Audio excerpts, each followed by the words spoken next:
Shavua Tov, on va essayer de faire les halachot qu'on a besoin de connaître pendant la semaine de Tisha B'Av. Alors déjà, le Shulchan Aruch il dit Meshi nichnas Av, mema'atem besimha. Dès que le mois de Av il entre, on diminue dans la joie. Alors les posrim ils disent c'est pas forcément diminuer, mais plutôt il ne faut pas se réjouir. Ce qui est compréhensible, c'est le mois dans lequel le Beth HaMikdash a été détruit.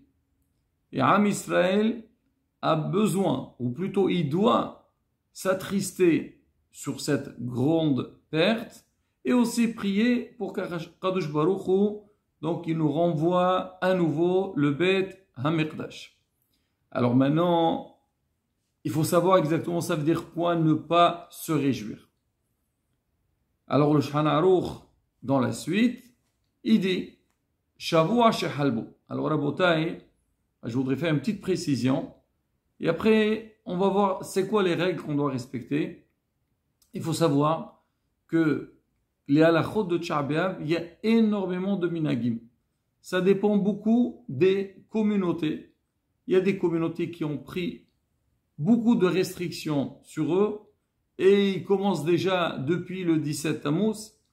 Il y a d'autres seulement à partir de Rosh Chodesh et certains, comme il le dit le Shulchan Aruch, c'est seulement la semaine de Tisha B'Av.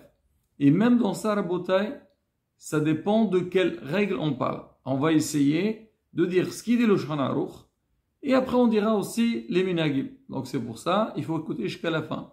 Parce que des fois, on vient d'une communauté, il faut suivre son minhag qu'on a leur dit et on doit connaître donc qu'est-ce qu'on doit faire.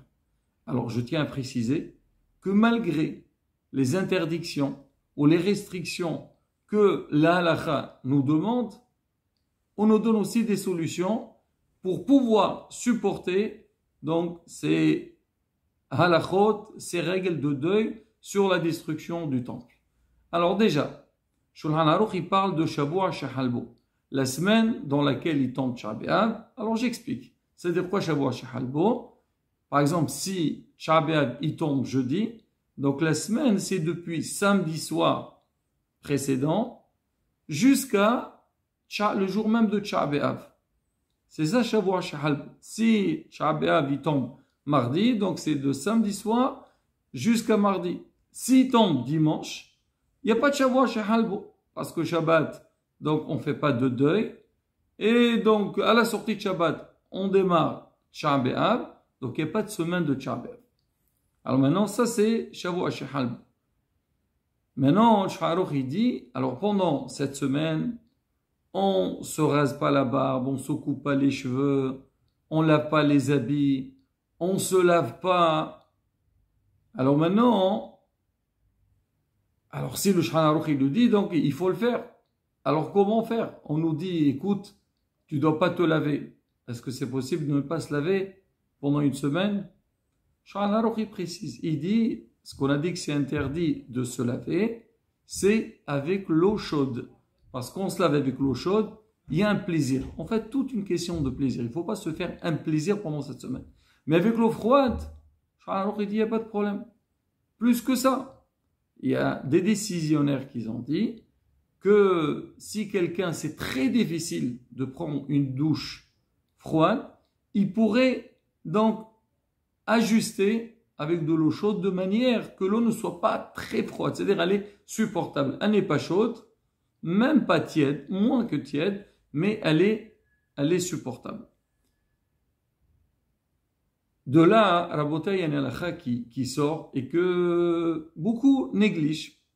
Alors, il y a beaucoup de personnes qui te disent, d'accord, le Shulchan Aruch, il a dit, on ne se lave pas avec l'eau chaude, mais on peut se laver avec l'eau froide. Alors moi, je peux aller à la piscine. Je peux aller à la mer. Déjà, la piscine et la mer. Donc, il faut aller dans un endroit où il n'y a pas de mélange.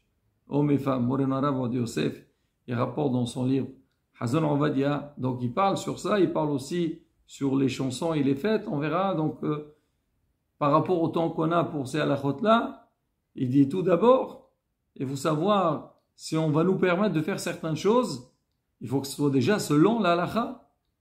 Donc maintenant, la mer, l'eau elle est froide. La piscine c'est pareil. Mais c'est rapporté. Si on va aller à la mer ou à la piscine pour se faire un plaisir, c'est interdit. Mais si quelqu'un il va aller à la mer, par exemple, on rapporte, on dit qu'à Izmir, à l'époque, il allait au fleuve pendant la semaine de Tisha B'Av.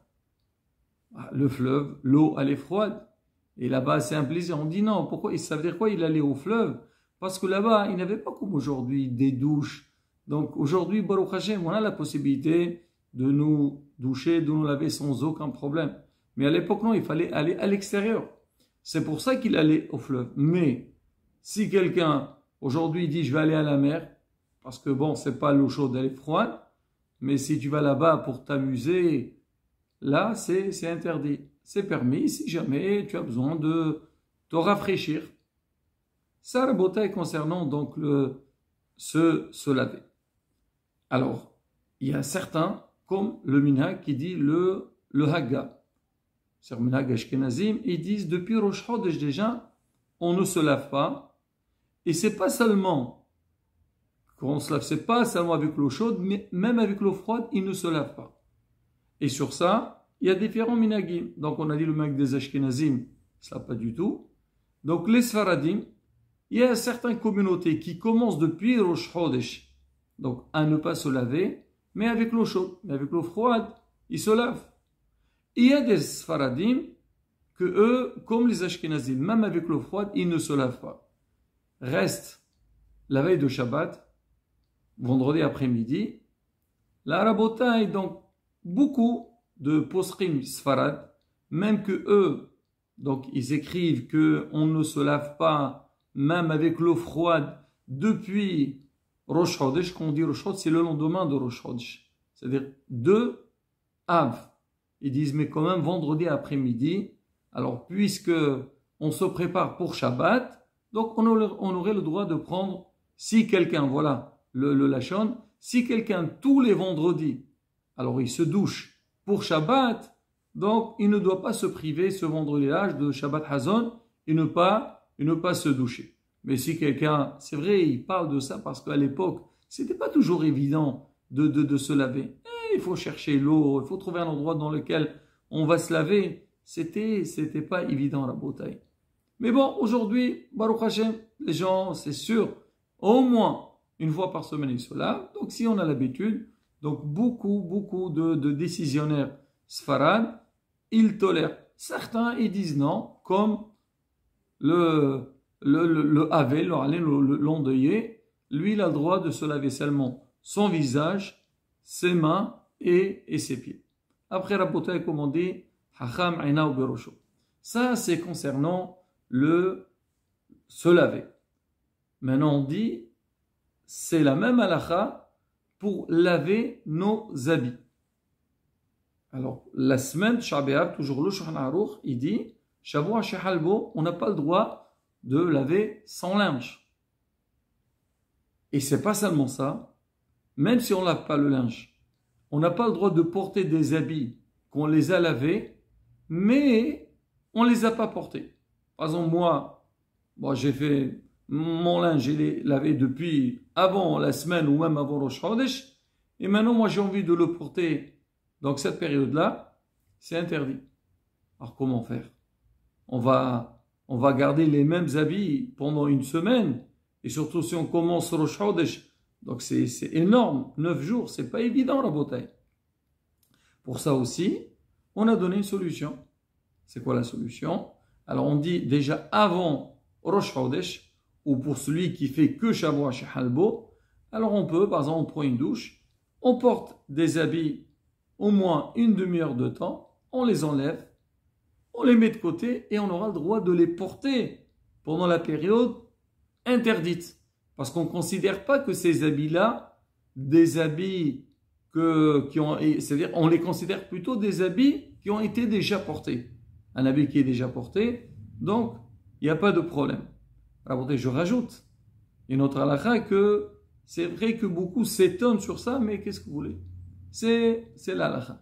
Même les draps qu'on dresse sur les lits pour dormir, on n'a pas le droit donc de dresser pendant cette semaine, ou bien pour ceux qui commencent à partir de Rosh Chodesh, de dresser des draps qu'on a déjà lavés, mais c'est-à-dire on les a lavés, on les a pas encore, mais dressés sur le lit. Alors qu'est-ce qu'il faut faire? Pareil. Alors avant que la semaine de Tisha B'Av arrive, ou avant Rosh Chodesh, donc on les dresse, on les utilise, on dort un peu, même une petite sieste. Après on les range et la semaine de Tisha B'Av, on peut les remettre et dormir dessus sans aucun problème. Maintenant, pour se raser, alors se raser, il y a le Shulchan Aruch, il dit seulement la semaine de Tisha B'Av, Shavua Shehalbu. Mais il rapporte, il dit il y a des gens qui ont l'habitude depuis 17 Tammuz.